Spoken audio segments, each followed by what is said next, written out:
Buffer జోన్లలో అక్రమ కట్టడాలను నేలమట్టం చేస్తుంది హైడ్రా. మూసీ నదీ పరివాహక ప్రాంతాల్లో ఉన్న అక్రమ కట్టడాలను కూడా నేలమట్టం చేస్తుంది.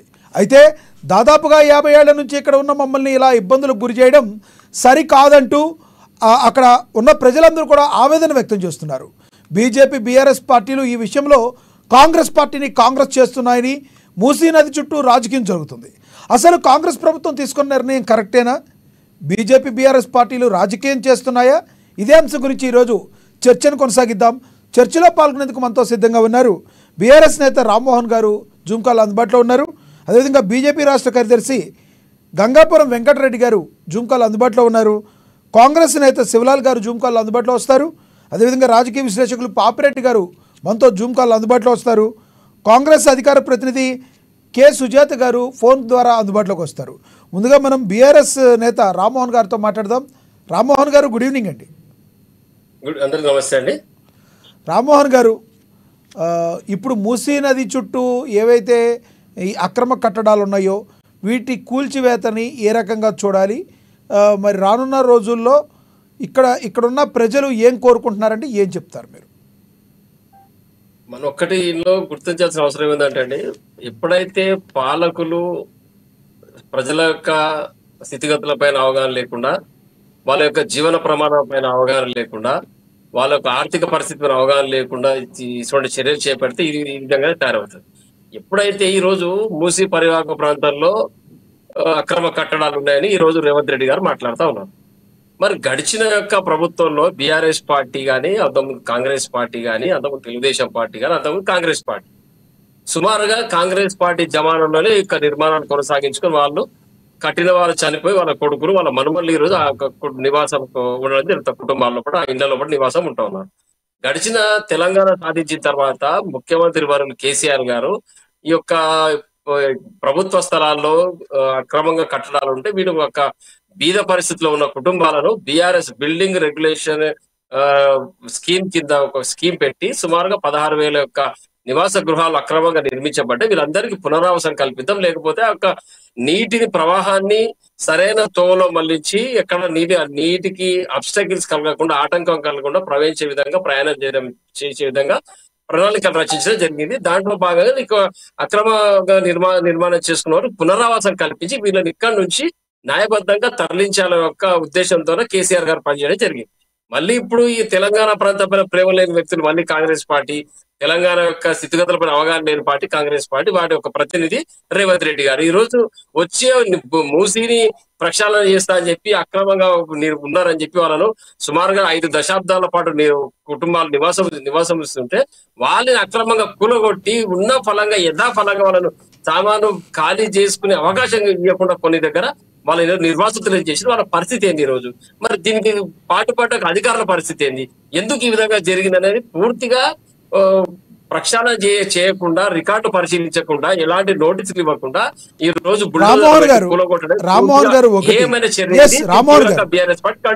రామ్మోహన్ గారు, ఏ రాజకీయ పార్టీ అయినా ప్రజల యొక్క ఆకాంక్షలకు అనుగుణంగా నడుచుకోవాల్సిన మాట వాస్తవం.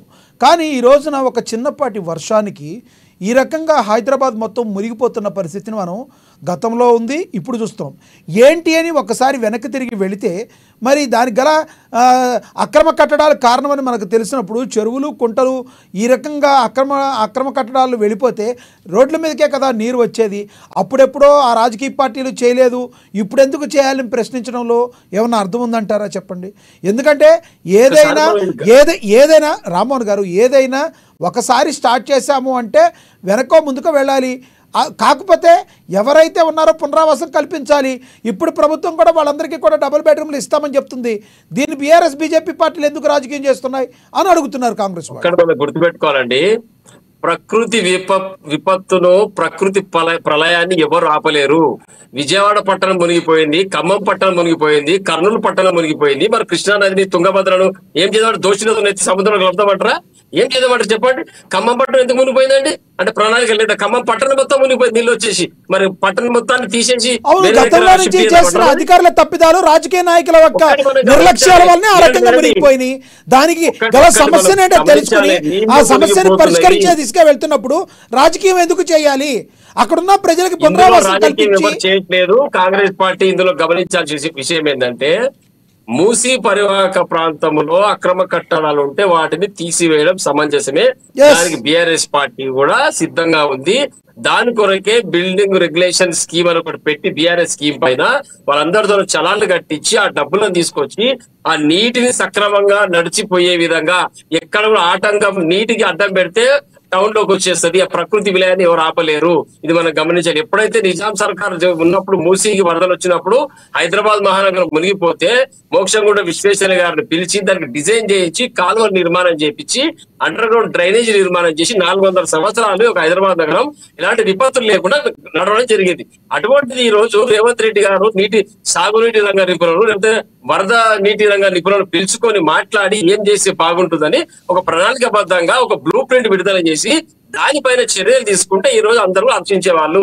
కానీ ఉన్న యథాఫలంగా బుల్డోజర్ తీసుకొచ్చి పెద్ద పెద్ద భవనాలను కూలగొట్టి 50-100 సంవత్సరాల నుంచి నివాసం ఉన్నటువంటి ప్రాంతాలను కూలగొట్టేసి నువ్వు ఏం చేసి సాధిద్దామనండి. కానీ పూర్తిగా చట్టబద్ధం కాదు, సమంజసం కాదు.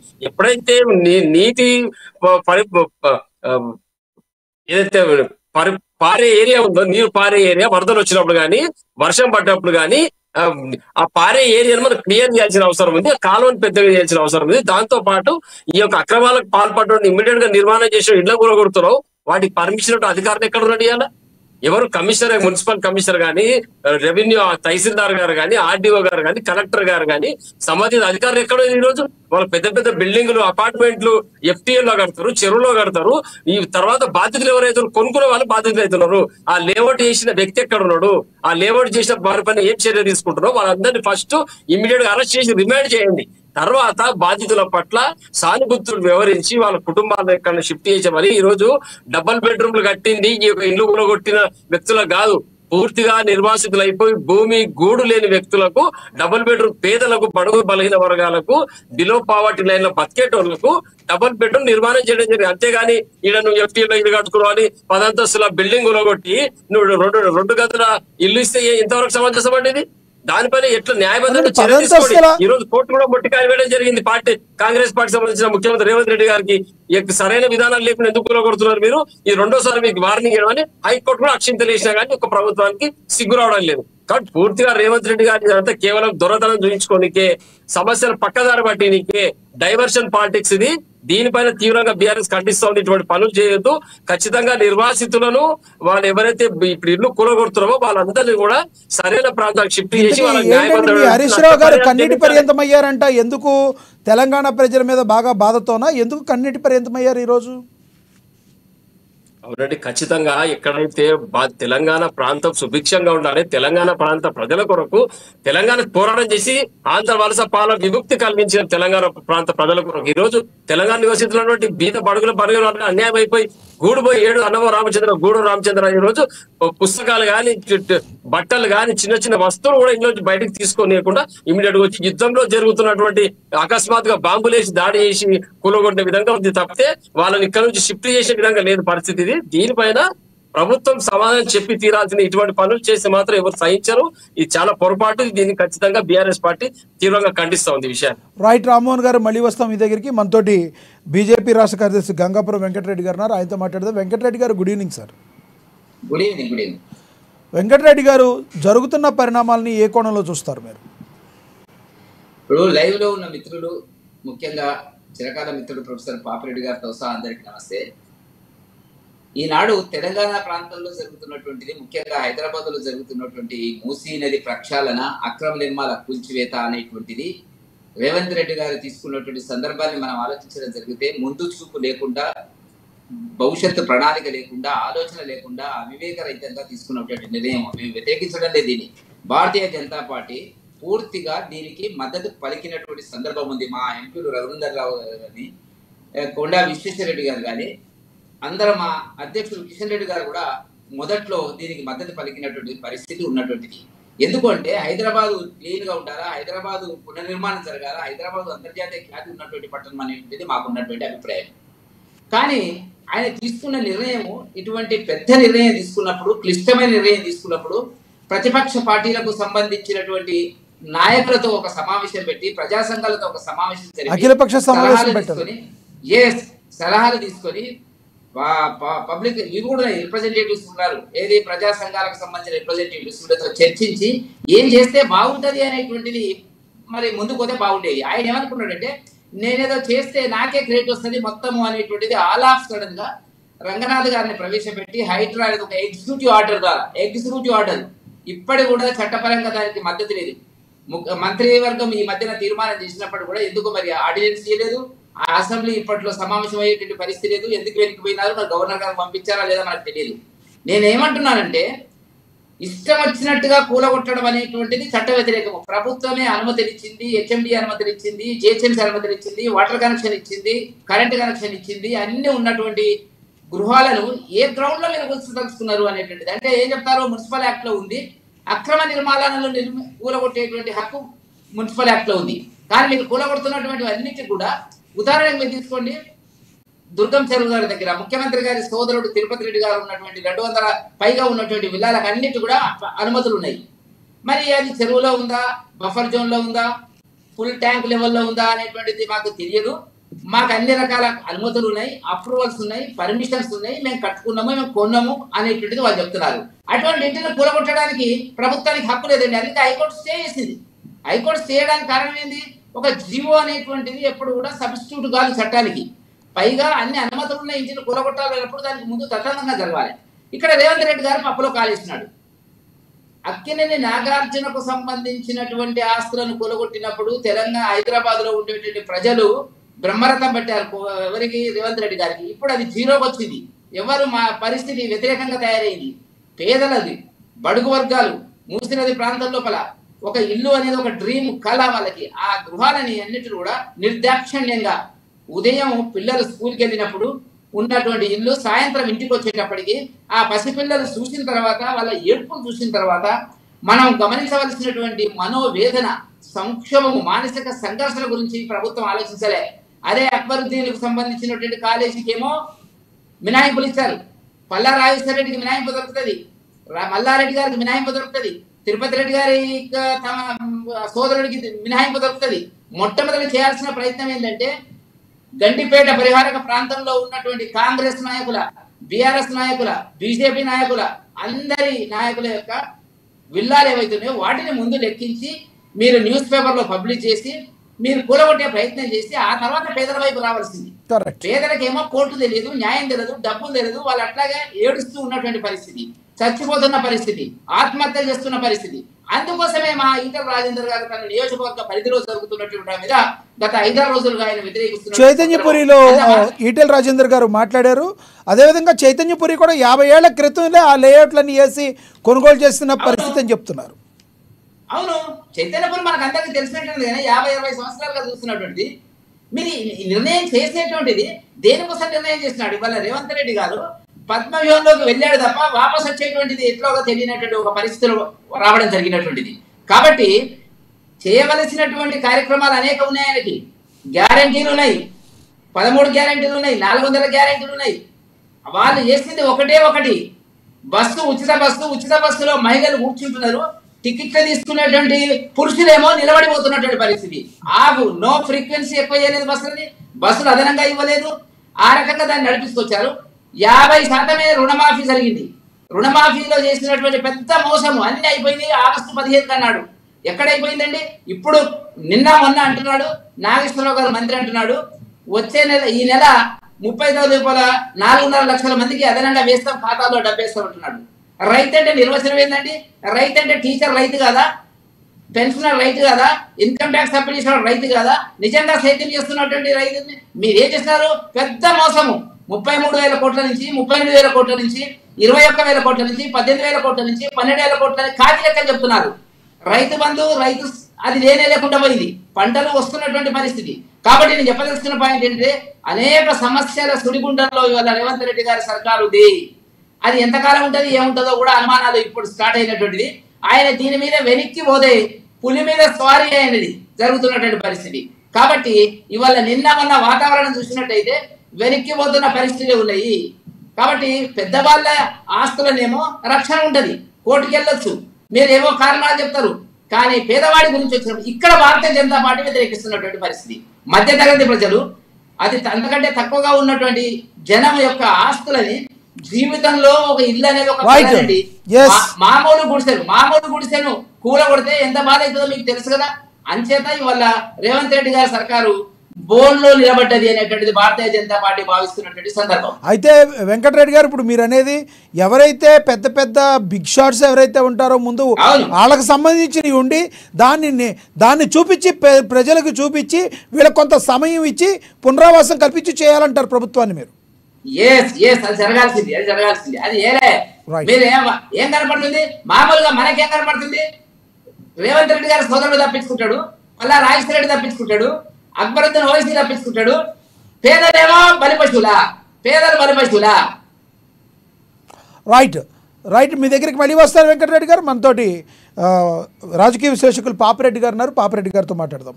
పాపిరెడ్డి గారు, good evening sir. Good evening. Papireddy గారు, వెంకటరెడ్డి గారు మాట్లాడింది విన్నారు, ఏకీభవిస్తారా మీరు?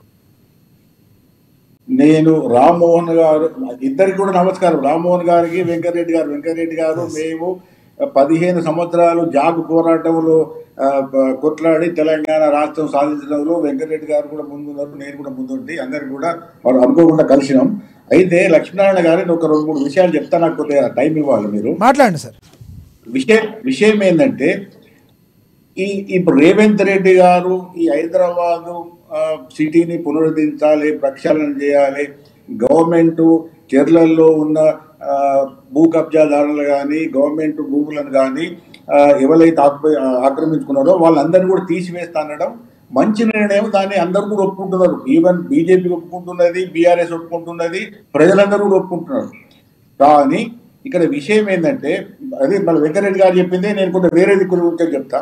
ఇప్పుడు జరుగుతున్నది ఏంటంటే, ఒకటే విషయాన్ని మళ్ళీ మీ లక్ష్మీనారాయణ గారు, రామ్మోహన్ గారికి, వెంకటరెడ్డి గారు కూడా మనం అందరం కూడా వ్యవస్థను చూసినాము, వ్యవస్థ ఎట్లా నడుస్తుంది, ప్రభుత్వం ఎట్లా నడుస్తుంది కూడా చూసినాం. ఒక విషయం అండి, ఇప్పుడు ఈ కొన్న వాళ్ళే దోషులు అన్నట్టు కొన్న వాళ్ళు ఇళ్ళను కూలగొడుతున్నారు. బాగానే ఉన్నది సార్, అది గవర్నమెంట్ ల్యాండ్ ఉన్నదా, ఎఫ్టీఎల్ ఉన్నదా, ఇదంతా ఒక విషయం. అయితే ఒక ప్రధానమైన విషయం ఏంటంటే, రేవంత్ రెడ్డి గారికి చిత్తశుద్ధి ఉంటే, ఈ ప్రభుత్వానికి చిత్తశుద్ధి ఉంటే ఆయన చేయాల్సిన పని ఏముండనంటే, ఇగో నేను ఈ హైదరాబాదును పునరుద్ధరిస్తున్నాను, హైదరాబాదును రక్షిస్తున్నాను, హైదరాబాదును ఇక పూర్తిగా నాశనం అవుతుంది కాబట్టి నేను రక్షిస్తాను చెప్పినప్పుడు, ఇంకా వెంకటరెడ్డి గారు అన్నప్పుడు ఆల్ పార్టీ మీటింగ్ పెట్టాలి, పౌర సమాజాన్ని ఇన్వాల్వ్ చేయాలి, చేసి ఆయన హానెస్ట్గా ఒకటే విషయం చెప్పేది ఉండే, ఈ విధంగా హైదరాబాదు కబ్జాలకు గురి కావడానికి మనం అందరం బాధ్యులమే, అన్ని ప్రభుత్వాలు బాధ్యులే, రాజకీయ నాయకులు బాధ్యులే, ప్రభుత్వాలు బాధ్యులే అని చెప్తే జనాలు రక్షించేవాళ్ళు. ఇప్పుడు ఆయన ఏం చేస్తున్నాడు, ఏదో ఆకాశం నుంచి రేవంత్ రెడ్డి గారు ఊడిపడి ఇక్కడికి ఈ అందరూ కూడా ఇంకెవ్వలేమో, పుట్టలేదు పెరగలేదు, అసలు ఏ ప్రభుత్వాలు కూడా లేవు, నేనే వచ్చినా అని హైదరాబాద్ జైంట్ బుల్డోజర్ పట్టుకొచ్చి కూలగొడుతున్నాను. అయితే ఇక్కడ విషయం ఏంటంటే, నేను ఒకటే ప్రధాన విషయం ఒకటే అడుగుతున్నాను. ఇప్పుడు ఇన్ని కబ్జాలు జరిగినప్పుడు, ఇన్ని సంవత్సరాలు, దాదాపు 40-50 సంవత్సరాల హైదరాబాద్ అభివృద్ధిలో ఇన్ని రకాల అవకతవకలు జరిగినప్పుడు ఈ గత ప్రభుత్వాలు ఏవైతున్నాయో వాటికి ఏం బాధ్యత లేదా? ప్రభుత్వాలు ఏదైనా కావచ్చు, ఏ పార్టీ కూడా నాకు అవసరం లేదు, ఏ పార్టీ కాదు, ప్రభుత్వాల గురించి మాట్లాడదు. ప్రభుత్వాలకు బాధ్యత లేదా? ప్రభుత్వంలో పనిచేస్తున్న అధికారులకు బాధ్యత లేదా? ఆ ప్రభుత్వంలో ఉన్న మున్సిపల్ శాఖ మంత్రి కానీ, ముఖ్యమంత్రి కానీ, మున్సిపల్ సెక్రటరీ కానీ, కమిషనర్ కానీ, వాళ్ళకి ఎవరికేం తెలియకుండానే ఇంత అన్యాక్రాంతాలు, ఇంత అన్యాయాలు జరిగినాయా? ఇవందరూ కూడా నేను చెప్తాను, మళ్ళీ చెప్తాను, ఇంతకుముందే మీ అమ్మ టీవీలో మాట్లాడినా మళ్ళీ కూడా మాట్లాడుతున్నా, రాజకీయ నాయకుల ప్రమేయం లేకుండా, ప్రజాప్రతినిధుల ప్రమేయం లేకుండా, ప్రభుత్వాల ప్రమేయం లేకుండా, బ్యూరోక్రసీ ప్రమేయం లేకుండా ఇంత పెద్ద ఎత్తున డీవియేషన్స్ కావు, ఇంత అన్యాక్రాంతం కాదు, కబ్జాలకు గురి కాదు. కాబట్టి ఇప్పుడు ఇంత అయిన తర్వాత మళ్ళీ ఆయనకు నిజంగానే రేవంత్ రెడ్డి గారు సిద్ధంగా చెప్తే, ఇవన్నీ మనమే బాధ్యులము, మనమే చేసినాము, మనం చేసిన ఈ పనుల వల్ల హైదరాబాద్ మొత్తం అస్తవ్యస్తం అవుతున్నది, రాబోయే కాలంలో హైదరాబాద్ మొత్తానికి దెబ్బతింటుంది, ఇప్పుడైనా దీన్ని ఫుల్ స్టాప్ పెడదాము, అందరం ఒక మాట విని ఉందాము, ఒక కలెక్టివ్ ఒక నిర్ణయం తీసుకుందాము, ఈ హైదరాబాదును ఏ విధంగా భూ కబ్జాల నుంచి రక్షిస్తాము, ఏ విధంగా ఈ రాజకీయ నాయకుల యొక్క కోరల నుంచి రక్షిస్తాము చెప్తే సంతోషపడవాలి. అట్లా కాకుండా ఏం చేసిండు ఆయన, కేవలం ఒక తెలుగు ఏం చేసిండంటే, అక్కడ నాగార్జున కన్వెన్షన్ హాలు, పల్లంరాజు ఒకటి, ఇంకొకరు 3 పెద్ద బిల్డింగ్లు పెద్ద వాళ్ళని కొట్టేసి అప్పుడు ఆహోహో అయిపోయింది, మనమందరం పొగిడినాం, మీడియా పొగిడింది అనే తర్వాత ఇప్పుడు అంతా కూడా రివర్స్ వేలో మామూలుగా మధ్యతరగతి వాళ్ళు, చిన్న ప్రజల వాళ్ళు ఎస్ ఒకటి ఇప్పుడు ఎస్ ఇక్కడ హైదరాబాద్ పాపిరెడ్డి గారు ఒక్క నిమిషం, పాపిరెడ్డి గారు ఒక్క నిమిషం. నేను చెప్తాను ఎస్ ఎస్ రంగనాథ్ గారు మాట్లాడుతున్నారు, మీరు కంటిన్యూ చేద్దరు కానీ. హైడ్రా కమిషనర్ రంగనాథ్ గారు మాట్లాడుతున్నారు, లైవ్ చూశాక మీరు కంటిన్యూ చేద్దరు కానీ. హైడ్రా కమిషనర్ రంగనాథ్ గారు మాట్లాడుతున్నారు, లైవ్ ద్వారా చూద్దాం.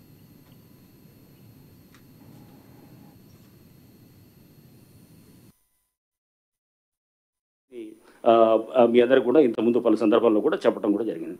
అయితే ఈ మధ్య అంటే మనం ఎందుకంటే ఈ సోషల్ మీడియాలో అంటే మెయిన్ స్ట్రీమ్ మీడియా ఎప్పుడు కూడా వాళ్ళ నుంచి పెద్ద సమస్య ఏమీ అనిపించలేదు కానీ బట్ సోషల్ మీడియాలో చాలా సందర్భాల్లో కూడా హైడ్రా పైన తీవ్ర వ్యతిరేకత లేకపోతే హైడ్రా యొక్క దీన్ని అంటే చాలామంది హైడ్రా బాధితులు ఉన్నారు అని చెప్పేసి కూడా ఈ విధంగా కూడా మనం చూస్తూ ఉన్నాం అన్నమాట. హైడ్రా బాధితులు అంటే కనుక మనం చూడాల్సింది ఆల్బర్ట్ ఐన్స్టైన్ ఒక ఫేమస్ కొటేషన్ ఉంటుంది అనమాట. ఏమంటాడంటే world is a dangerous place to live not because of those doing evil but because of those vast majority who are silent and just watching అని చెప్పి అంటాడు. అంటే మీరు ప్రపంచం అనేది ఒక dangerous place to live.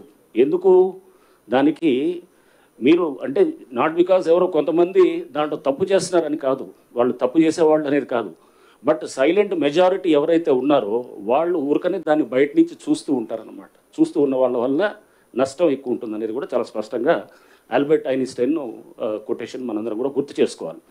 Right, ఇప్పుడు దీంట్లో ఈ వ్యతిరేకత దీని గురించి మనం మాట్లాడుతున్నప్పుడు హైడ్రా మీ అందరూ చూశారు ఫస్ట్లో ఏది ఇంపార్టెంట్ స్ట్రక్చర్స్ని డిమాలిష్ చేయగానే ఇది ఉన్నది అంత దానికి చాలా బ్రహ్మాండంగా చేస్తున్నారన్నారు. 2-3 అంటే ఈ గతంలో జరిగినటువంటి 2-3 ఏదైతే కనుక డిమాలిషన్స్ ఏమైనా జరిగినప్పుడు దాని గురించి కొంత అంటే అడ్వర్స్గా రిపోర్ట్ చేయడం కూడా దీన్ని కూడా నేను ఒకసారి దాని మీద కూడా క్లారిటీ ఇవ్వదలుచుకున్నాను. సో కొన్ని స్ట్రక్చర్స్ మనం ఇంకోటి మీ అందరికీ కూడా మేము చెప్పాల్సింది ప్రతి స్ట్రక్చర్ కూడా ఏదైతే కనుక అన్ఆథరైజ్డ్ అయితేనే దాన్ని డిమాలిష్ చేయడం జరిగింది. ఎక్కడ కూడా GHMC permission HMDA permission list కూడా ఇస్తారు మీ అందరికి కూడా. తర్వాత మొత్తం దాదాపు 27-28 స్ట్రక్చర్స్ని ప్లేసెస్లో డిమాలిష్ చేసినప్పుడు ఎక్కడైతే కనుక ఆ పర్మిషన్ సపోజ్ ఒకటి పంచాయత్ సెక్రటరీ ఇస్తాడు, ప్రస్తుతం మున్సిపాలిటీ పాత డేట్ తోటి ఇచ్చాడు డిండిగల్ కేసులో, డిండిగల్లో మేము చేసినటువంటి అక్కడ చెరువులు అక్కడ పాత డేట్ తోటి ఇస్తే ఆ పంచాయత్ సెక్రటరీ వాజ్ సస్పెండెడ్, అతను అరెస్ట్ అయ్యాడు. తర్వాత దాని మీద ఆ డెవలపర్ ఎవరైతే బిల్డర్ ఉన్నారో ఆ బిల్డర్ మీద కూడా కేసు పెట్టడం జరిగింది. కేసు పెట్టిన తర్వాత అది పర్మిషన్ ఈజ్ నో పర్మిషన్ అయినా కానీ కూడా డిమాలిషన్కి ముందు అది రిజిస్ట్రేషన్స్ జరిగి ఆ బిల్డరు అమ్మటం జరిగింది అనమాట. సో మీకు అమీన్పూర్లో చూస్తాం, అమీన్పూర్లో మన ఈ మధ్య డిమాలిష్ చేసినప్పుడు అమీన్పూర్లో పెద్ద ఎత్తున కూడా గవర్నమెంట్ ల్యాండ్ అన్యాక్రాంతం అవుతుంది, వేలాది ఎకరాలు అనమాట. ప్రతి వాళ్ళు వేరే సర్వే నెంబర్ తీసుకొని వచ్చేసి ఈ సర్వే నెంబర్ వీళ్ళు ఉన్న సర్వే నెంబర్ ఏమో వేరుంటుంది, వేరే నెంబర్ ఏమో అదేదో ప్రైవేట్ ల్యాండ్ చూపిస్తారు, కట్టేదేమో ప్రభుత్వ ల్యాండు. వేలాది ఎకరాలు అక్కడ మొత్తం అన్యాక్రాంతం ఆక్రమించుకోవడం జరుగుతుంది. అక్కడ స్థానికంగా పలుకుబడి ఉన్నవాళ్ళు అది అన్ని విధాలుగా కూడా దాన్ని సిస్టమ్స్ను మేనేజ్ చేసుకుంటూ చేస్తున్న దాంట్లో వాటిల్ని కూడా మేము మన డిమాలిష్ చేసాము. సో ఉదాహరణకి ఒక హాస్పిటల్ మన డిమాలిష్ చేసినటువంటి హాస్పిటల్ మీరు చూస్తే కనుక పోయిన సంవత్సరం అది ఆల్రెడీ ఒకసారి డిమాలిష్ అయిన తర్వాత ఫ్లోర్ దాకా కడితే మళ్ళా కట్టడం మొదలెడితే స్లాబ్స్ అయినా ఆపకుండా మళ్ళీ 3వ సారి కూడా వాళ్ళు చేసినప్పుడు దానికి ఇది పవర్ కనెక్షను అది కరెంట్ కనెక్షన్ డిస్కనెక్ట్ చేయమని చెప్పి కూడా రాసిన తర్వాత వాళ్ళు కోర్టుకు వెళ్ళి మళ్ళీ తీసుకొని వచ్చేసి మొన్న డిమాలిష్ చేసామన్నమాట. దాంట్లో ఎటువంటి హాస్పిటల్ ఏమీ లేదు. ముందు రోజు మేము వెళ్ళి చేసినప్పుడు అక్కడ హాస్పిటల్ లేదు, ఏం లేదు. అవన్నీ కూడా వీడియో రికార్డు కూడా చేయటం జరిగింది. అక్కడ బయటికి దాన్ని ఒక హాస్పిటల్ దాంట్లో పేషెంట్స్ ఉన్నారనే విధంగా దాన్ని బయటికి ప్రొజెక్ట్ చేస్తూ దాని వెనకాల మీ అందరూ కూడా మీరు చూడాల్సింది ఏంటంటే ఇవన్నీ చేసేది మామూలు వాడు చేయడు, సామాన్య మధ్యతరగతి వాడు ఒక పేదవాడు ఎవడు కూడా ఇట్లాంటివి చేయడు. ఇది చేసేది అక్కడ వెనకాల ఉండేవాడు బలవంతుడే అక్కడ చేయగలుగుతాడు అనమాట. అది చేసి అతను ఏదైనా కానీ నేను మేనేజ్ చేసుకోగలుగుతాను, అన్ని వ్యవస్థలు నా చేతిలో ఉన్నాయన్నట్టు ఒక ధైర్యం ధీమాతుడు చేస్తుంటే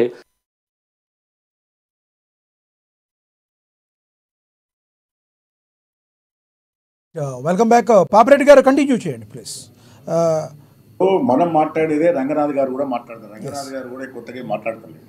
ఐన్స్టీన్ కొటేషన్ చెప్తున్నారు కదా, ఐన్స్టీన్ కొటేషన్లో చాలా ఇప్పుడు ఈ భూ కబ్జాలు జరుగుతున్నప్పుడు ఈ గుండాలు మాఫియాలు చేసే ఆగడాలను కూడా ఇదే జనాలు చాలా సైలెంట్గా చూసినారు. రంగనాథ్ గారు మనకే కథలు మేము ప్రవేశించ ఆయన కూర్చుంటే మేము చాలా కథలు చెప్తాము. ఆ కథలు కాదు, విషయం ఏంటంటే ఇక్కడ ఇప్పుడు ఆయన చెప్తున్నాడు కదా, ఇప్పుడు ఇదే మున్సిపల్ ఇదే జిఎంసీ మేము అన్ని లెక్కలు చేసి తప్పు అని అంటున్నారు కదా, ఇదే జిఎంసీ అయితే ఎప్పటికైతే ఉన్నది కదా, అదైతే ఎప్పుడైతే లేకుండా పోలేదు కదా. నేను చెప్తున్నాండి లక్ష్మీనారాయణ గారు, ఒక ఇల్లు కట్టానంటే ఒక బిల్డింగ్ కట్టానన్నా ఇల్లు కట్టానన్నా కనీసం 2 సంవత్సరాలు పడుతుంది. అది కూడా ఓపెన్గానే కడతారు, ఏదో ఇంట్లో ఈవెన్ గడవడం కూడా కట్టేది కాదు. ఒక 2 సంవత్సరాలు ఒక ఇల్లు ఒక బిల్డింగ్ ఒక విల్లా ఏదో ఒక కమర్షియల్ ఏదో అది డీవియేషన్ కావచ్చు డోర్ కన్స్ట్రక్షన్ కావచ్చు మంచిదే.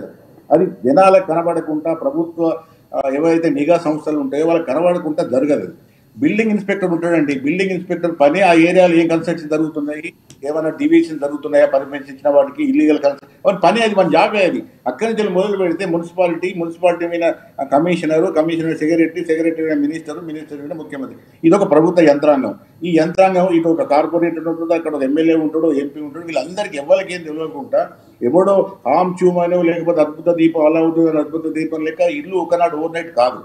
కానీ ఇవందరూ కూడా చెప్తున్నాం కదా, వీళ్ళందరూ కూడా కుమ్ముక్కై ప్రభుత్వాలే కుమ్ముక్కైన ఇలా ఏ ప్రభుత్వం కూడా మినహాయింపు కాదు, ఏ రాజకీయ నాయకుడు మినహాయింపు కాదు, ఏ మంత్రి కూడా మినహాయింపు కాదు, ఏ ముఖ్యమంత్రి కూడా, అందరు కలిసి ఈ పాపం చేశారు. కాబట్టి మనం అందరం కలిసి దీన్ని కడగాలన్న ఒక దాంతో చేస్తే బాగానే ఉంటుంది, అందరినీ కూడా కాన్ఫిడెన్స్ తీసుకుంటే బాగుంటుంది. ఈ రేవంత్ రెడ్డి గారు వన్ సైడెడ్కి పోయి చేసి ఏం చేసిందంటే ఈ తర్వాత జరిగిన ఈ అమీన్పూరాలో కూడా ఆయన చెప్పేది గవర్నమెంట్ ల్యాండ్స్ అన్నారు. ఆ గవర్నమెంట్ ల్యాండ్స్ కూడా చెప్తాను నేను కూడా అక్కడ పోయి చూసిన ఆ అమీన్పూరా ల్యాండ్స్లో కూడా ఏంటంటే మామూలు కూడా కొందరు కొనుక్కున్న వాళ్ళు ఏంటంటే అది గవర్నమెంట్ సర్వే నెంబరు కట్టి ప్రైవేట్ సర్వే నెంబర్ను చూపెట్టారు. అది అంతా కూడా ఎవరు చేశారు, బిల్డర్స్ తర్వాత డెవలపర్స్ బ్రోకర్స్ చేశారు. దానికి వెనుక రాజకీయ నాయకులు అండ ఉన్నది, ఉద్యోగస్తుల అండ ఉన్నది.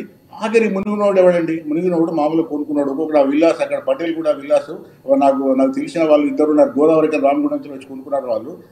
వాళ్ళు 80 లక్షలతోనే అప్పుడు ఏది వెంచర్ స్టార్ట్ అయ్యేప్పుడు 80 లక్షలు, అది తర్వాత అది అయిన తర్వాత 1.5 కోటితో అమ్ముకున్నారు. అది 2 కోట్ల రూపాయల మార్కెట్ వాల్యూ. చక్కన కూలగొట్టాడు.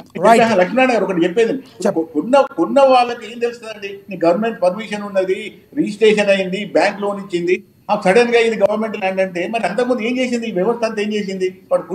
కొన్నోనికి పెనలైజ్ చేస్తే ఇప్పుడు ఎడపోవాలి. రైట్ యాగమేఘాలైన గోలగొడుతున్నావు కదా, ఈ 2 ఏళ్ళు ఏం చేసింది గవర్నమెంట్? అది టీఆర్ఎస్ ప్రభుత్వం ఉండొచ్చు, అంతకుముందు కాంగ్రెస్ ఉండొచ్చు, లేకపోతే అంతకుముందు తెలుగుదేశం ఉండొచ్చు, లేకపోతే మళ్ళీ రేపు ఇంకో గవర్నమెంట్ రావచ్చు. నీ గవర్నమెంట్ పార్టీల గురించి మాట్లాడలేదు, గవర్నమెంట్ గురించే మాట్లాడుతున్నాయి. గవర్నమెంట్స్ ఏం చేసింది, ఇంత డీవియేషన్స్ అయిన తర్వాత ఇంత ఓవర్ నైట్ 1,00,000 కోట్ల రూపాయలు వాడు మొత్తం ఎవడు ఆ మిడిల్ క్లాస్ వాళ్ళు కొనుక్కునే కూడగొట్టి అంత చేసి ఇప్పుడు ఏమైంది, ఇప్పుడు అంత మూసినది 75 ఏళ్ళ నుంచి ఉన్నారండి. మూసినది రక్షణ చేయి, ఒక ఏడాది టైం తీసుకో, కొమ్మ మునిగిపోతే ఏం లేదు. ఈ ఏడాది నీకు ఇంకా 4 ఏళ్ళు ఉన్నదండి గవర్నమెంట్, మీకు ఇంకా 4 ఏళ్ళ ప్లేస్. మీరు అడిగిన దానికి సమాధానం చెప్తారు,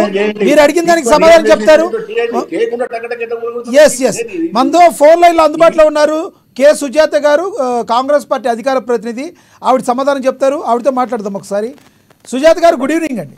గుడ్ ఈవినింగ్ అండి. వాళ్ళెవరు ఏం మాట్లాడింది నాకేం తెలీదు, ఏ క్వశ్చన్ ఉన్నా మీరే అడగాలి నాకు, ఎందుకంటే నాకు ఫోన్ లో ఉన్నాను కాబట్టి. నేను చెప్తాను. ఇక్కడ ఏదైతే మూసీ నది చుట్టూ ఉందో పేదల ఇల్లు అయితే ఎవరైతే ఉన్నాయో దాన్ని ఇమీడియట్లీగా ఇప్పుడుకిప్పుడు కూలగొట్టడం అనేది కరెక్ట్ కాదు, వాళ్ళకి టైం ఇవ్వాలి, కొంత టైం ఇచ్చి చేస్తే బాగుండేది అని చెప్పి అడుగు చెప్తున్నారు ఇక్కడ. అది గుడ్ ఈవినింగ్ అండి మీకు, మీ ఛానల్ కి, నా తోటి పార్టిసిపెంట్స్ కూడా. ఒక్క విషయం గమనించాలి, నిన్నే ఎంతో మంది మూసి ఒడ్డున నివాసం ఉంటున్న మురుకు వాసనలతో భరించలేనటువంటి పరిస్థితిలో వారికి మరి ఇందిరమ్మ ఇండ్లను కేటాయిస్తే అక్కడికి వెళ్ళినటువంటి ఎంతో మంది కూడా కృతజ్ఞతా భావంతో ధన్యవాదాలు తెలిపారు ముఖ్యమంత్రి గారికి. మరి అలాంటి ఈ రోజు ఉన్నటువంటి పరిస్థితిలో మూసి మూసుకొని పోతుంది, రోడ్లన్నీ జామ్ అయిపోతున్నాయి, 700 చెరువులన్నీ 700 పై చిలుకు చెరువులన్నీ కూడా ఈరోజు అక్రమానికి గురైపోయినాయి. రకంగానే ఉందామా, వీళ్ళు మాట్లాడుతున్నటువంటి మాటలకు అర్థం లేదు. ఒక నిమిషమేమో గతంలో ప్రతిపక్షంలో ఉన్నప్పుడు కానీ, గతంలో అధికారంలో ఉన్న బీఆర్ఎస్ మీద కానీ ఎంతో మంది ఎన్నో ఆరోపణలు చేసిండ్రు, అక్రమ నిర్మాణాలు తొలగించాలి, మరి ఏవైతే చెరువుల్ని అక్రమంగా కట్టిండ్రో వాళ్ళందరి మీద వేటేయాలి, తొలగిస్తారా, దమ్ముందా మీరు అధికారంలోకి వస్తే అని మా ముందే ఎంతో మంది ఛాలెంజ్ విషయం గుర్తుంచుకోవాలి. ఈ రోజు తొలగిస్తుంటే చాలా మంది 75% పీపుల్ చాలా హ్యాపీగా ఉన్నారు. అంటే ఇది నేను తొలగించాలి, ఎవరినో ఇబ్బంది పెట్టాలనే మాట్లాడలేదు. సుజాత గారు ఇక్కడ ప్రధానంగా వినిపించేది ఏంటంటే డబుల్ బెడ్రూమ్ ఇళ్ళు అనేవి ఎవరైతే భూ నిర్వాసితులు ఉన్నారో, ఎవరైతే ఇల్లు లేని వాళ్ళు ఉన్నారో వాళ్ళకి ఇవ్వాల్సినవి ఉన్న 3 ఫ్లోర్లు 2 ఫ్లోర్లు ఇల్లు కూలగొట్టి వాళ్ళకేదో డబుల్ బెడ్రూమ్ ఇల్లు ఇప్పుడు ఇస్తామంటే ఎలా అడుగుతున్నారు? వాళ్ళకు కూడా డెఫినెట్ గా ఎవరైతే కాంట్రాక్టర్లు అక్రమంగా ఈ విధంగా పర్మిషన్లు ఇచ్చారో కట్టేటప్పుడు చెరువులు కాలువలు అనేది తెలియకుండా ఎలా కన్స్ట్రక్షన్ చేసుకున్నారో ఫస్ట్ వాళ్ళకి తెలియాలి. సుజాత గారు బాగా ఇప్పుడు ఎడ్యుకేటెడ్ పీపుల్ ఉన్న వాళ్ళకే కొంతమందికి కొన్ని తెలుస్తాయి, కొన్ని తెలవు. ఇక్కడ అమ్మిన వాళ్ళది ప్రాబ్లము, ఇచ్చిన పర్మిషన్ ఇచ్చిన అధికారులది ప్రాబ్లము. మరి వాళ్ళెవరిది లేకుండా ఈ రోజున నష్టపోయేది మాత్రం ప్రజలే అవుతున్నారు కదా. నేనేం చెప్తున్నానంటే కొంతమంది కలిగి కొంత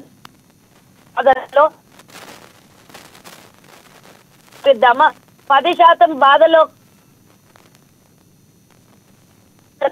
రేపు రాబోయే ముంపుని దాన్ని అదే విధంగా యాక్సెప్ట్ చేద్దామా? మీరే చెప్పండి.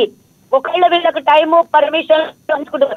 ఆల్రెడీ కొంతమంది 2 నెలల ముందు నుంచి, 2 రోజుల నుంచి జరిగింది. కొంతమందికి నోటీసులు పోయినాయి, కొంతమందికి మార్కింగ్ వేసేసి మీరు ఫలానా రోజు వెకేట్ చేయాలా, ఇది డెఫినెట్ గా బఫర్ జోన్ లో ఉన్నది, దీన్ని డిస్మెంటల్ చేయాలని ముందుగా ప్రభుత్వం హెచ్చరిస్తోంది. నోటీస్ జరిగింది. ఇక్కడ సుజాత గారు అదే విధంగా అనేది ఉంటారు ఎక్కడో ఒక దగ్గర డెఫినెట్ గా అందరికీ ఒకే విధంగా ఉండాలి, అందరికీ ఒకే విధంగా ఉండాలి. మరి అక్బరుద్దీన్ ఓవైసీకి సంబంధించిన దానికి ఎందుకు లేట్ చేస్తున్నారు? దానికేమో రకరకాల కారణాలు చూపుతున్నారు. మరి చిన్న చిన్న వాళ్ళ మీద ఇమీడియట్లీ ఎందుకు వెళ్తున్నారని అడుగుతున్నారు. మీ వాయిస్ వినబడట్లేదు నాకు. అక్బరుద్దీన్ ఓవైసీ లాంటి కాలేజెస్ ఉన్న వాళ్ళు ఏమో కాలేజీలు అని చెప్పి లేట్ గా వెళ్తున్నారు, వాళ్ళకి సమయం ఇస్తున్నారు. సంస్థ అది విద్యా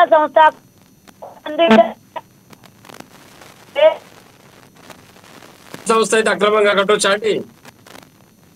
విద్యాసంస్థ అక్రమంగా కట్టొచ్చా? కాపురం చేసే కుటుంబాలను కూలగొట్టి వాళ్ళని నిర్వాసితం చేసి మీరు మాట్లాడితే వినపడదు. రామ్మోహన్ గారు మీరు మాట్లాడితే వినపడదు. ఒక్క నిమిషం. ఎందుకంటే ఉన్నాను కాబట్టి నేను చెప్పాల్సింది చెప్పి ఎగ్జిట్ అవుతాను. ఎందుకంటే తిరుమల సిగ్నల్ కట్ అవ్వచ్చు. ఒక్కటి గుర్తించండి, ఈ రోజు ఎక్కడ అని తెలిసినా కూడా రేపు రాబోయే మీ వాయిస్ మీ దగ్గర సిగ్నల్ సరిగ్గా లేదు సుజాత గారు, వాయిస్ మొత్తం బ్రేక్ అవుతుంది. థ్యాంక్ యూ, ధన్యవాదాలండి. సుజాత గారు మీ దగ్గర వాయిస్ సరిగ్గా లేదు, సిగ్నల్ సరిగ్గా లేదనుకుంటా. శివలాల్ గారితో మాట్లాడదాం, కాంగ్రెస్ నేత, ఆయనతో మాట్లాడదాం. శివలాల్ గారు ప్లీజ్ రియాక్ట్ అవ్వండి. చెప్పండి లక్ష్మీనాథ్ గారు. మీరు జరుగుతున్న సిచ్యువేషన్స్ చూస్తున్నారు. మూసీ నది చుట్టూ రాజకీయం జరుగుతున్నట్టుగా కనబడుతుంది చూస్తుంటే. మీరు ఉన్నట్టుండి పేదలకి సమయం ఎక్కువ లేకుండా ఒకేసారి ఈ విధంగా ఏ రకంగా చేస్తారు? వాళ్ళ యొక్క ఇళ్లను కూలగొడితే వాళ్ళు ఎక్కడికి వెళ్తారు పిల్లా జల్లా? మీరు ఈ రకంగా చేయడం కరెక్ట్ కాదు అని చెప్పి విమర్శలు వస్తున్నాయి, ఏమంటారు మీరు? ముందుగా అమ్మా న్యూస్ ప్రేక్షకులకు, మీకు ప్యానెల్ ఉన్న వారికి నమస్కారం. ఒకటి ఏమంటే లక్ష్మణ గారు, గవర్నమెంట్ ఒక డిసిషన్ తీసుకొని హైడ్రా అనేది పెట్టి ఒక రకంగా ఇంతకుముందు మన పాపిరెడ్డి గారు చెప్పినట్టు, వెంకటరెడ్డి గారు చెప్పినట్టు, లేకపోతే మన రామ్మోహన్ అన్నట్టు ఏమంటే ఇక్కడ మొత్తానికి ఎవరైతే ఉన్నారో ఒక 2-3 కూలగొట్టడం జరిగింది.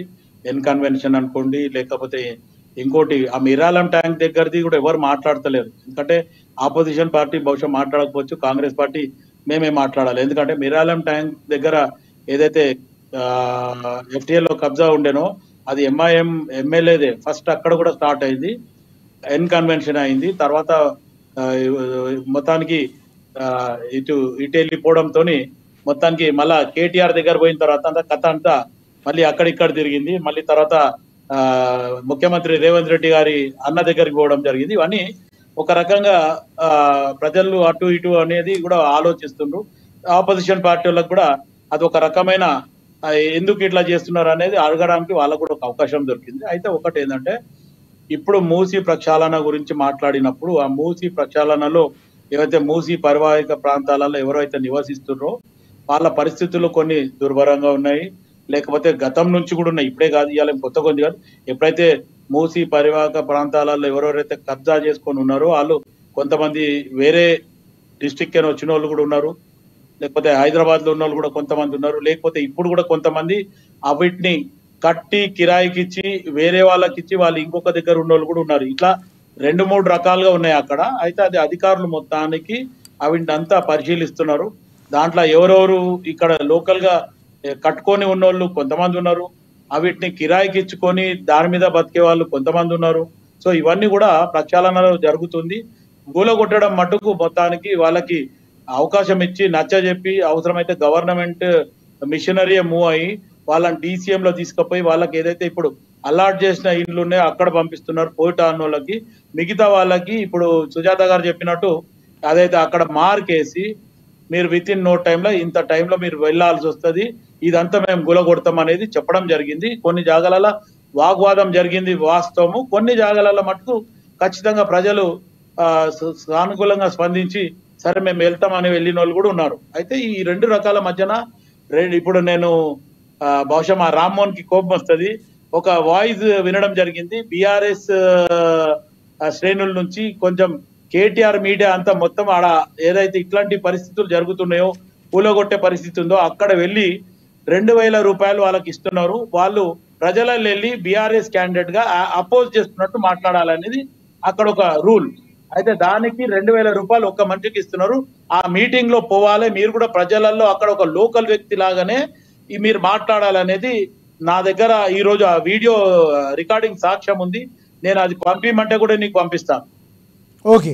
సో ఇటువంటి పరిస్థితులు జరుగుతున్నాయి. ఎందుకంటే ప్రజలకు అక్కడ ఎవరికైతే ఇబ్బంది ఉందో వాళ్ళు మాట్లాడితే దాన్ని సమంజసం, అటు పోయిన అధికారులు కానీ గవర్నమెంట్ కి కానీ వాళ్ళు రిప్రజెంటేషన్ ఇవ్వచ్చు. కానీ ఆపోజిషన్ పార్టీ ఏదైతే గతంలో మేము చేయలేని పరిస్థితి, ఈ రోజు స్వయాన గత ముఖ్యమంత్రి తెలంగాణ తొలి ముఖ్యమంత్రి కేసీఆర్ కూడా చెప్పడం జరిగింది ఆయన వీడియోలో, మొత్తానికి కొన్ని కబ్జాలు ఉన్నాయి, ఈ కబ్జాలన్నీ తీస్తాము, ఈ కబ్జాలు తీస్తే ఎవరు కూడా దీని గురించి మాట్లాడొద్దు అన్నాడు.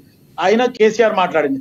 ఈ రోజు KTR మాట్లాడేది ఆపోజిషన్ ఉంది కాబట్టి ఆ KTR మాట్లాడిన మాటలనే ఈ రోజు కేసీఆర్ తిడుతున్నాడు. అంటే 2 వీడియోలు వాళ్ళే పెట్టిండ్రు.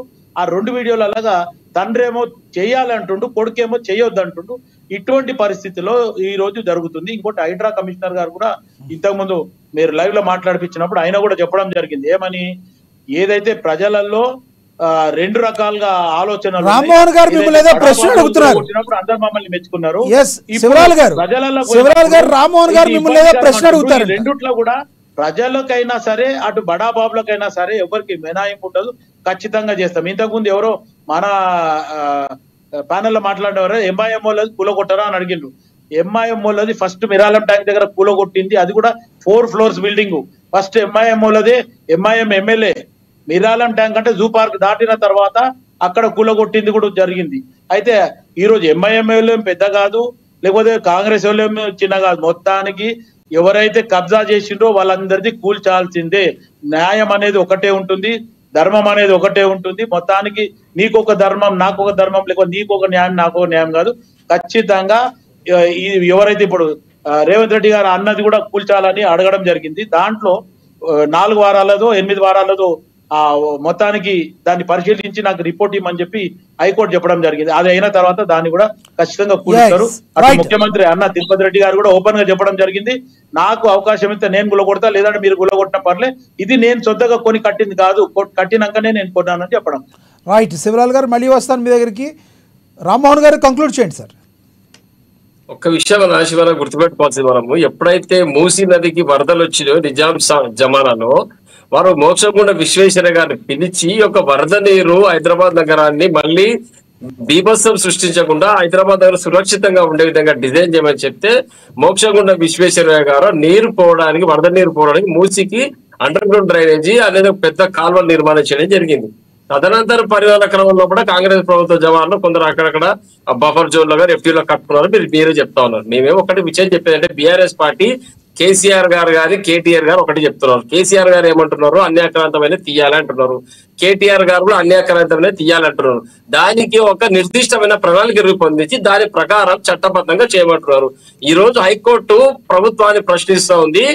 హైడ్రాకు ఏమి అధికారం ఉందని ఈ పని చేస్తుంది, కేవలం అది నోడల్ ఏజెన్సీ మాత్రమే, దానికి ఉన్న పరిమితులు అధికారాలు ఏంటివని హైకోర్టు తీవ్రంగా ప్రశ్నించడం జరిగింది కాంగ్రెస్ ప్రభుత్వాన్ని, రేవంత్ రెడ్డి గారి సర్కార్ని.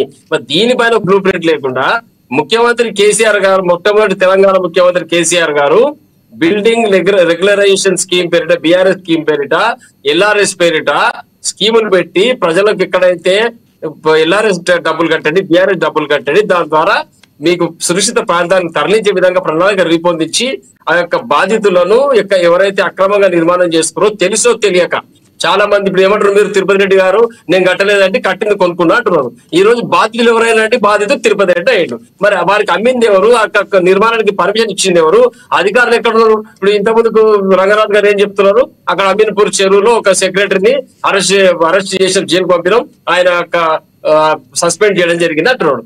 తర్వాత తదనంతర క్రమంలో అవి రిజిస్ట్రేషన్ అయి అంటున్నారు. ఆ సబ్ రిజిస్ట్రార్ గారు ఎందుకు రిజిస్ట్రేషన్ చేసిండ్రు, ఆ యొక్క దానికి కారణం ఎవరు, ఆ సబ్ రిజిస్ట్రార్ గారు ఎందుకు అరెస్ట్ చేయలేదు, దానికి వారిని ప్రోద్బలం చేసినటువంటి నాయకులు ఎందుకు అరెస్ట్ చేయలేదు, దీనిపైన బీఆర్ఎస్ ప్రశ్నిస్తాం. ఖచ్చితంగా అధికారులు బాధితుల పట్ల అధికారులు వివరించిన తీరు చాలా ఇబ్బందికర పరిస్థితిగా ఉన్నది.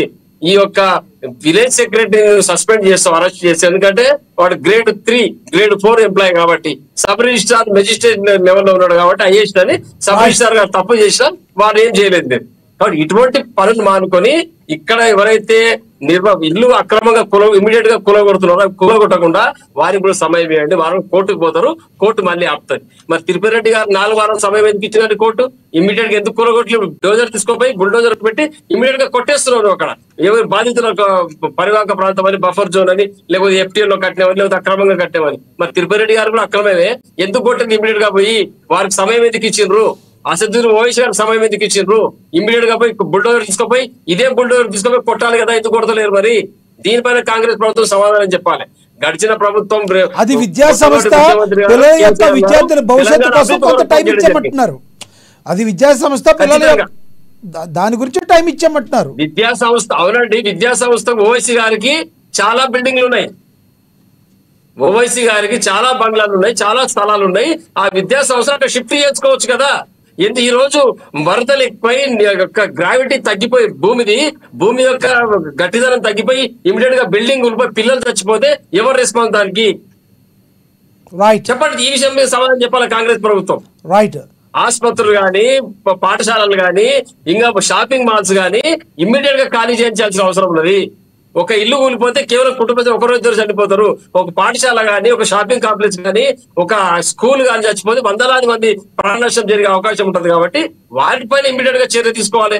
ఖాళీ చేయించండి ఇమ్మీడియట్ గా, తర్వాత కూలగొట్టచ్చు, కానీ ఇమ్మీడియట్ గా పాఠశాలను ఖాళీ చేయించి వేరే దగ్గర షిఫ్ట్ చేసి ఆ యొక్క చెరువు నడి చెరువులో కడితే మీరు అట్లా మాట్లాడితే ఎట్లండి? రైట్ రామ్మోహన్ గారు. వెంకటరెడ్డి గారు కంక్లూడ్ చేయండి.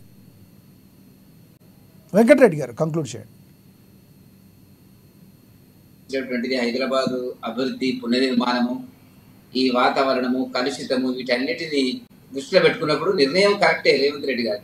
కాకపోతే ఏంటంటే చాలా నిర్ణయాలు రేవంత్ రెడ్డి గారు వాస్తవంగా కనపడతాయి, కానీ అమలుకు వచ్చేటప్పటికి ఏంటంటే చేయలేనటువంటి ఒక నిస్సాయ పరిస్థితిలో ఉన్నటువంటి మాట వాస్తవం. ఇప్పుడు తాను చేయాల్సినటువంటి గ్యారంటీలను పక్కదో పట్టించడానికి బీజేపీ లోక్సభ ఎన్నికలకు వచ్చేటప్పటికి ఊహించని విధంగా 8 స్థానాలను గెలిచి 16% నుంచి ఓటు బ్యాంక్ 37% వచ్చిన తర్వాత టీఆర్ఎస్ ఓటు బ్యాంకు తగ్గి వాళ్ళు పూర్తిగా చాలా నియోజకవర్గాలలో కనీసం డిపాజిట్ రాని పరిస్థితిలో ఉన్నప్పుడు ఆయన కనపడ్డది ఏంటంటే ఇక భవిష్యత్తులో బీజేపీ వర్సెస్ కాంగ్రెస్ ఉంటుంది అనేటువంటి ఒక అభిప్రాయానికి వచ్చిన తర్వాత బీజేపీని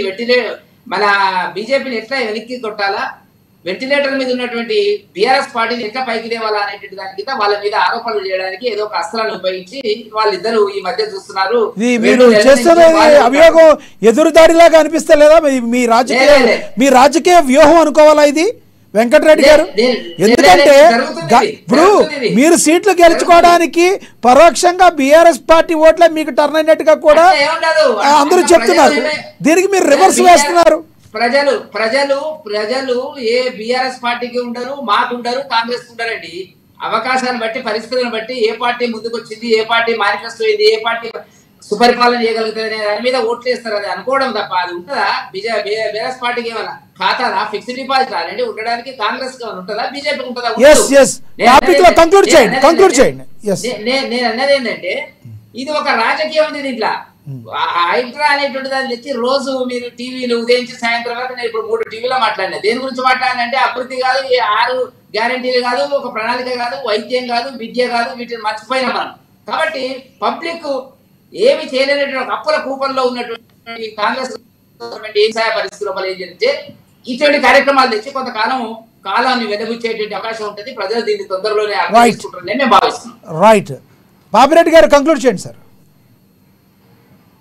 గారు ఇప్పుడు మీరు ఓవైసీ కానీ పల్లరాజేశ్వరరెడ్డి కానీ మల్లారెడ్డి కానీ ఇంకా వాళ్ళకి కానీ వాళ్ళ పిల్లలు ఉన్నారు, కాలేజీలు ఉన్నాయి, వాళ్ళకు సమయం ఇచ్చినామని గవర్నమెంట్ అంటున్నది. అది కరెక్టే, ఎందుకంటే అకాడమిక్ ఇయర్ కావాలి, దాంట్లో సమస్యలు ఉంటాయి. అయితే అదే సమస్యలు లక్ష్మీనారాయణ గారు అదే సమస్యలు మామూలు మనుషులకు కూడా మూసీ నది చిన్న ఒక రూములు ఉన్న మనుషులకు ఓవర్ నైట్కి వచ్చి కూలగొడతామంటే వాళ్ళకు సమస్య ఉంటుంది. వాడు ఎక్కడికైనా పోయి బతకాలి, ఎక్కడైనా ఉండాలి, వాడి జీవనోపాధి అంటే వానికి సమస్య ఉంటుంది. మధ్య తరగతి వాడు కట్టుకున్న సమస్య ఉంటుంది. మన ఎక్కడ మన కూకట్పల్లి గూలగొండ దగ్గర అయితే వాళ్ళు లీవ్ తీసుకున్నారు. లీవ్ తీసుకొని ఒకళ్ళు ఫ్లెక్సీ, ఒకళ్ళేమో కేటరింగ్, వాళ్ళు ఒక రోజు కూడా టైమింగ్ కూడా. అంటే ఇక్కడ నేను ఒకటే చెప్తున్నా, ఇప్పుడు మీరు శివలాల్ యాదవ్ గారు కానీ, ఆమె సుజాత కానీ ఎవరిని చెప్పినా, ఈవెన్ రంగనాథ్ చెప్పినా, లేకపోతే స్వయంగా సీఎం రేవంత్ రెడ్డి గారు చెప్పినా కూడా ఒకటే విషయం ఏంటంటే ఇక్కడ స్పష్టంగా కనబడుతున్నదంటే ఒక విషయం, పేదలకు మధ్యతరగతి వాళ్లకు ఆగమేఘాల మీద నోటీసులు ఇచ్చినట్టు పేరు చెప్పి వాళ్ళు ఇందుకు కూడగొడుతున్నారు, వాళ్ళ ఆస్తులు ధ్వంసం చేస్తున్నారు, వాళ్ళు నష్టం చేస్తున్నారు. ఇది ప్రభుత్వ ధ్వంసం, మామూలు విషయంగా నేను అంటలేదు. రెండో వైపు పెద్దవాళ్ళకి అనేకమైన విషయాలు రాయితీలు ఇస్తున్నారు. ఇప్పుడు తిరుపతి రెడ్డి గారిది ఎందుకు వస్తున్నది, ఆయన ముఖ్యమంత్రి గారి అన్న. ఇప్పుడు నీకు ఏది దుర్గం చెరువు FTL దాని మొత్తం 165 ఎకరాలండి. వెంకరెడ్డి గారు మీరు కూడా, రామ్మోహన్ గారు, 165 ఎకరాలంట దాని మొత్తం దుర్గం చెరువు యొక్క మొత్తం దాని యొక్క భూమి మొత్తం. దాని వల్ల హైకోర్టు చుట్టూ ప్రభుత్వం చుట్టూ తిరిగి దాన్ని 40 ఎకరాలు కుదించడానికి, అంటే దుర్గం చెరువు 40 ఎకరాలే ఉందని చెప్పడానికి పెద్ద పెద్ద ఈ బిల్డర్స్ పెద్ద వాళ్ళు, కాంగ్రెస్ వాళ్ళు ఉన్నారు, వాళ్ళ బీఆర్ఎస్ వాళ్ళు ఉన్నారు, బీజేపీ వాళ్ళు ఉన్నారు, బయట వాళ్ళు ఉంటుంది. పార్టీల గురించి నాయకుల గురించి మాట్లాడుతున్నారు. కానీ చాలా మంది ఆక్రమణలు చేసిన వాళ్ళు ఆస్తులు పెద్ద పెద్ద బిల్డింగ్లు అంటున్నాయి. దాన్ని ఏం చేస్తారంటే 165 ఎకరాల నుంచి వెళ్ళి 40 ఎకరాలకు తగ్గించడానికి ప్రయత్నం చేస్తున్నారు. అంటే వీళ్ళకేమో ఇంత వెలుసుబాటు ఇచ్చి మామూలు వాళ్ళకు వాడు. ఇప్పుడు మీకు ఇంకొక విషయం అండి, ఇప్పుడు ఇది మూసీ నిర్వాసితుల్లో ఒక ఇల్లే కాదు, వారికి అక్కడ ఉపాధి అవకాశం. వాడు చిన్న చిన్న నెలకు 15-20 వేల రూపాయలు సంపాదించుకుంటాడు. ఆ పక్కనే ఏదో ఒక పని చేసి బతుకుతాడు. వాడిని తీసుకుపోయి ఎక్కడో పెడితే వానికి ఉపాధి అవకాశం ఎక్కడ ఉంటుంది, వానికి ఎట్లా బతుకుతాడు, వానికి ఉద్యోగం ఎట్లా దొరుకుతుంది, వాని వ్యవస్థ ఏది, ఇవన్నీ చూసినప్పుడు నేను ఒకటే చెప్తున్నాను లక్ష్మీనారాయణ గారు, ఈ గవర్నమెంట్ ఈ దూకుడు గీకుడు అన్ని ఆపేసి సమగ్ర విచారణ ఇది మొత్తం సర్వే చేసి రాజకీయ నాయకులను అన్ని పార్టీలను ఇన్వాల్వ్ చేసి ప్రజా సంఘాలను పౌర సమాజాన్ని ఇన్వాల్వ్ చేసి మేము ఇట్లా చేస్తానో చేయి, మీకు 4 ఏళ్ళు ఉన్నది, రూట్ ప్లేస్ కుట్టేసేయండి. ఎవడైతే అక్రమాలు పాల్పడతాడో, ఎవడైతే తప్పు చేసిండో వాడిని, వాళ్ళ అక్రమాలకు అనుమతించిన రాజకీయ నాయకులను ఎవరైతే బ్యూరోక్రాట్స్ వాళ్ళందరినీ తీసుకుపోయి జైలు పెట్టండి. అవన్నీ చేయకుండా ఉట్టిగానే పాపం హిందూని పట్టుకొని నేను అది చేస్తా ఇది చేస్తా అంటే మాత్రం చాలా దుర్మార్గం. దీన్ని ప్రజలు ఒప్పుకోరు. ఆ సుజాత అన్న, శివలాదన్న, రంగనాథన్ ఎవరన్నా కూడా తప్పు అవుతుంది. పేదల పట్ల ఒక దిక్కు ఉంటున్నది, ఉన్నోళ్ళ పట్ల ఒక దిక్కు ఉంటున్నది అని ఇప్పటికే జనాలు తేలిపోయింది. కాబట్టి రాబోయే కాలంలో కాంగ్రెస్ మాత్రం చాలా సవాళ్ళు ఎదుర్కోవాల్సి వస్తుంది, ప్రజల ఆగ్రహం కూడా ఎదుర్కోవాల్సి వస్తుంది. రైట్ రైట్ శివలాల్ గారు కంక్లూడ్ చేయండి. శివలాల్ గారు కంక్లూడ్ చేయండి సార్. అదే మొత్తానికి పాపిరెడ్డి గారు చెప్పిన దాంట్లో నిజంగా పేద ప్రజల ఆవేదన గురించి మాట్లాడుతుండు. దానికి నిజంగా కూడా ఈరోజు ప్రభుత్వం వాస్తవం ఉన్నది. ఆవేదన కాదు, వాళ్ళకి టైం ఇస్తలేరు మీరు, ఉన్నోళ్ళకి ఇచ్చే టైం వాళ్ళకి లేని వాళ్ళకి ఇస్తలేరు మీరు చూడండి ఒకసారి. అవును నేను అదే చెప్తున్నా పాపిరెడ్డి గారు. ఏమంటే ఇప్పుడు మీరు మాట్లాడిన దాంట్లో వాస్తవం ఉంది. రెండోది, ఎవరైతే నిజంగా కూడా నిరుపేదలు, మధ్య దిగువ తరగతి నిరుపేదలు ఎవరైతే ఉన్నారో వాళ్ళకి ఇబ్బంది కలుగుతుంది అనేది మీరు మాట్లాడుతున్నారు. అది వాస్తవము. ఈరోజు రంగనాథ్ గారు కానీ లేకపోతే ముఖ్యమంత్రి రేవంత్ రెడ్డి గారు కూడా దీన్ని మీరు చెప్పింది కూడా బహుశా వీడియో చూస్తారు కాబట్టి దీన్ని దృష్టిలో పెట్టుకొని దాంట్లో మార్పులు చేర్పులు జరుగుతాయి. ఇప్పుడు ఇది సున్నం చెరువు ఒకటి, ఇప్పుడు మూసీ పరివాహిక ప్రాంతం, ఈ రెండిట్లో కూడా అట్లాగే కొంచెం జరిగింది. దాంట్లో మీరు అన్నట్టు బడాబాబులకి కాంగ్రెస్ పార్టీ సపోర్ట్ చేస్తుంది, ఎవరైతే నిర్వాసితులు ఉన్నారో వాళ్ళకి చేస్తలేదు అనేది. కాంగ్రెస్ ఏ పార్టీ అంటలేను, బడా బాబులు ఇక్కడ కాంగ్రెస్ పార్టీ లేదు, నేను అంటలేను కాంగ్రెస్ పార్టీ కాదు, బడా బాబులు అన్ని విధాలుగా అవకాశం తీసుకొని దీన్ని కూట్టుకోవడానికి ప్రయత్నం. నేను ఇక్కడ ఏ పార్టీ గురించి మాట్లాడతలేను.